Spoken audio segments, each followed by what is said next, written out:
Well, as I mentioned, the small cadre, there's probably going to be a dearth or a gap with the amount of people, whether it's IT or specifically cyber professionals.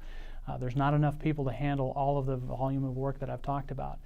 There's innovations that can be made, whether it's utilizing new programs. So there's private public sector partnerships that have happened where basically a person that's a recent college graduate can go and work. There's a private sector partner that will basically sponsor them. They'll go and work for a federal agency for a couple of years, and then after that they can go back to work for that private sector partner or continue on with the government.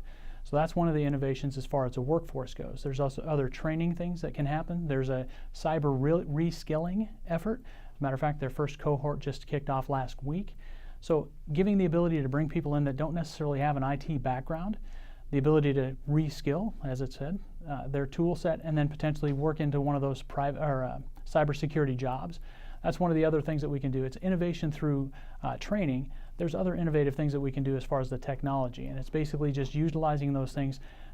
Cybersecurity professionals typically are passionate about their job. I haven't found folks that aren't.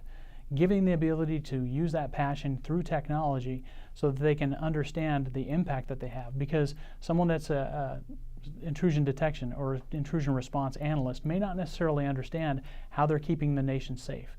We give them the tools, and then we need to explain and go through the process to help them understand why their job's important, what they're doing to impact the nation. That's one of the things that as a federal agency we get to do that a lot of the private sector folks may not.